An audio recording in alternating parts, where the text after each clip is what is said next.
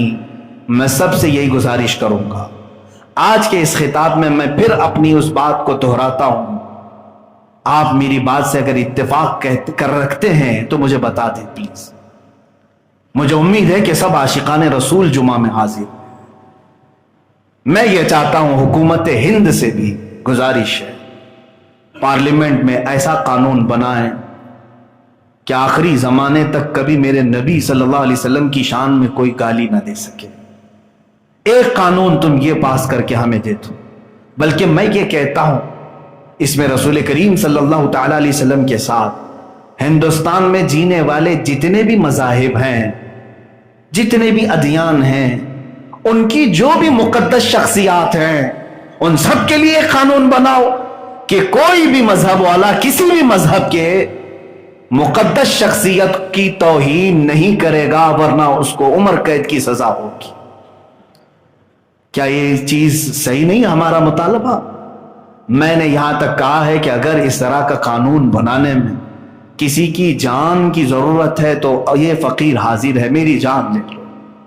اور اللہ کے حبیب صلی اللہ تعالی علیہ وسلم کے متعلق جو آج سوشل میڈیا پر برسات ہو رہی ہے، اس کو روکو، اس کو روکو، اس لیے کہ ان کے متعلق اگر ہم سب خاموش رہے تو اللہ کا عذاب ہمیں گھیر لے گا۔ میں نے قرآن کی آیت پڑھی، جو رسول پاک کی حکم کی مخالفت میں جیتے رہیں گے، ان قریب اللہ ان کو فتنوں میں مبتلا کر دے گا یا دردناک عذاب میں گرفتار کرے گا۔ عزیزان گرامی وقار، یہ گھیرے اب تنگ ہوتے چلے جائیں گے۔ آگے کے دن وہ مجھے نظر آ رہے ہیں جب سانس لینے کی بھی دشواریاں ہمیں پیدا کر دی جائیں گی۔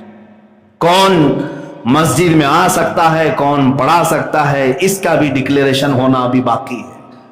سارے لوگ حکومت کی نظر ہو جائیں گے۔ اب کوئی ڈیموکریسی، کوئی جمہوریت کا نام باقی رکھنے کا ان کا ارادہ نہیں، صرف ڈکٹیٹرشپ ہوگی، بادشاہت ہوگی، رولنگ ہوگی۔ تمہیں کسی کو بات کرنے کا حق نہیں۔ اسی لیے جب تک آزادی ہے تمہیں بولنے کی، اپنے حقوق کا مطالبہ تو کرو۔ کم از کم مرنے کے بعد اللہ کے رسول صلی اللہ علیہ وسلم کی بارگاہ میں اتنا تو کہہ سکو گے کہ ان تمام مظالم کے خلاف میں نے آپ ہی کے منبر سے آواز تو اٹھایا تھا۔ خاموش رہو گے تو پھر ہر ایک کی پکڑ ہوگی، ہر ایک گرفتار ہوگا۔ عزیزان گرامی وقار، ان فتنوں کے زمانے میں آپ کا کیا رول ہونا چاہیے؟ آپ کا کیا رول؟ بہت سارے بچے ہم سے پوچھتے ہیں، آپ کی تقریریں ہم نے سنی ہیں، اور ہم کیا کر سکتے ہیں اس سلسلے میں؟ پہلی چیز تو یہ ہے، رسول پاک صلی اللہ تعالی علیہ وسلم نے جو حدیث میں بیان کیا ہے وہی چیز میں تمہیں بھی کہوں گا، حتی ترجعوا الی دینکم، یہ ذلت تمہارے سروں سے نہیں ہٹے گی جب تک تم اپنے پرانے دین میں نہیں آ جاؤ۔ یہ حضور نے جب فرما دیا تو تمہیں اپنے اسی دین میں واپس لوٹنا ہوگا۔ تم اس دین کو ایسا ماڈرنائز نہ کرو کہ اس کی روحانیت ہی ختم ہو جائے، جیسے آج کے بعض لبرل لوگ اسلام کا چہرہ ایسا پیش کر رہے ہیں جیسے کہ اس میں منافقت ہے۔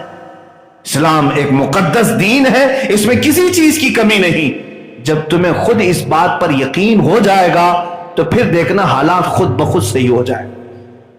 مجھے ایسا لگتا ہے کہ تمہیں خود ہی شک ہے اسلام میں آنے کے بعد۔ اگر شک نہیں ہوتا تو آپ اپنے آپ کو دوسروں کی طرح نہیں بناتے۔ آپ نے اپنے آپ کو چینج کر لیا ہے دوسروں کے خوف سے۔ حضور پاک صلی اللہ تعالی علیہ وسلم کی سنتیں اکھاڑ کر پھینک دیا۔ آپ نے دوسروں کے لباس پہننے میں فخر کیا، اپنے چہرے کو صاف کرنے میں فخر کیا، صرف اسی لیے کہ دوسری قوموں کو ہمیں راضی کرنا ہے۔ پھر بھی تو یہ تم سے راضی نہیں ہو سکے، آج تک یہ تم سے راضی نہیں ہو سکے۔ بعض لوگ پوجا بھی کر لیے پھر بھی راضی نہیں ہوئے۔ نہیں ہو سکیں گے میرے عزیزو، میری بات سن لو۔ جب دوسرے لوگ اپنے دین میں پختہ ہیں تو تم بھی اپنے دین میں پکے ہو جاؤ۔ قرآن کا یہی حکم ہے، یا ایھا الذین آمنوا ادخلوا فی السلم کافہ، اے ایمان والو اسلام میں پورے کے پورے داخل ہو جاؤ۔ حضور اکرم صلی اللہ تعالی علیہ وسلم کی غلامی کو بالکل بصر و چشم قبول کرو، بلکہ دل سے قبول کرو۔ اور اس میں ذرا برابر آپ کو جھجک نہیں ہونی چاہیے، شرم نہیں ہونی چاہیے۔ مجھے ایک بات یاد آتی ہے، دلی میں بھی پچھلے سال کی بات ہے، جب یہ حالات چل رہے تھے میں بھی دلی گیا تھا۔ بعض لوگوں نے مجھے مشورہ دیا تھا کہ ابھی دلی کے حالات بہت سخت ہیں، آپ اتنا بڑا امامہ پہن کر کے نکلے ہیں اور رکشے میں جا رہے تھے، تو کہا کہ کہیں پر بھی اتار کر کے چیک کرتے ہیں اور پھر سیدھے جیل میں لے کر کے بھی جا سکتے ہیں، NSA لگا ہوا ہے، نیشنل سیکورٹی ایکٹ، تو لہذا آپ یہ نکال دیں اور سادے لباس میں چلیں۔ ہمارے ساتھ بھی علماء تھے، میں توہین کے لیے نہیں کہہ رہا ہوں، لیکن میرے عزیزو میں یہ بات اس لیے کہہ رہا ہوں، بعض لوگ تو ڈر گئے، لیکن میں نے یہی کہا اچھی بات ہے، رکشے سے اگر اتار دیں اور مجھے جیل میں لے جائیں تو میں فخر کے ساتھ جاؤں گا کہ سنت رسول کے ساتھ ہی جا رہا ہوں، مجھے اس بات میں عیب اور شرم نہیں محسوس ہوگی۔ اللہ کے حبیب صلی اللہ تعالی علیہ وسلم کی سنت مبارکہ ہے، میں تاج کے ساتھ گیا ہوں۔ اچھا مجھے یہ گارنٹی دے دو کہ یہ ہمارا سب پورے کپڑے اتارنے کے بعد بھی ہمیں نہیں پکڑیں گے، نہیں لے جائیں گے، تو پھر میں آپ کی بات توجہ سے سنوں میرے عزیزوں، نہ تمہارے لباس سے نہ تمہارے ان اماموں سے، بلکہ تکلیف دشمن کو ہے تمہارے نام اسلام سے، جو تم وابستہ ہو جس دین سے۔ اسی لیے میں کہتا ہوں آپ مکمل دین میں داخل ہو جاؤ، تاکہ اللہ بھی تو وعدہ فرما چکا ہے تمہارے ساتھ، تم اگر کامل مومن بن جاؤ گے تو اللہ کی اسی وقت مدد نازل ہوگی، مدد بھی آئے گی۔ قرآن کہتا ہے وَكَانَ حَقًّا عَلَيْنَا نَصْرُ الْمُؤْمِنِينَ، ہم نے اپنے اوپر لازم کر لیا ہے کہ ایمان والوں کی مدد کریں گے۔ عزیزان گرامی وقار، یہ قیامت کے قریب آنے والے احوال ہیں، فتنوں کا دور بہت تیزی سے شروع ہو چکا ہے، اس لیے ہر ایک آدمی الرٹ ہو جائے، ہر مسلمان الرٹ ہو جائے، سوائے تمہارے پاس ایک آپشن کے کچھ نہیں بچا، وہ آپشن ہے تم دین میں واپس مکمل داخل ہو جاؤ، یہی ایک آپشن ہے۔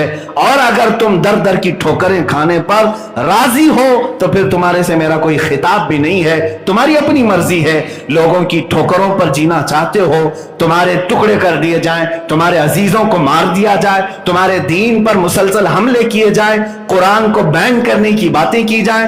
ابھی ایک پنڈت نے برسر مجمع یہ کہا کہ سب سے زیادہ آتنک قرآن سکھاتا ہے، اس کو بین کیا جائے۔ یہ کہاں کہاں تک کی باتیں آ گئی میرے عزیزو، یہ زہر کتنا بڑھتا چلا گیا۔ اس لیے میں کہہ رہا ہوں کہ جب تم خود ہی نمازوں سے غائب ہو، قرآن کو خود ہی چھوڑے بیٹھے ہو، رسول کی سنتوں کو خود ہی ترک کیے ہو، تو پھر یہ تو دوسروں کو بولنے کا موقع تو بہت زیادہ ہے۔ آپ واپس اس دین میں مکمل داخل ہو جاؤ۔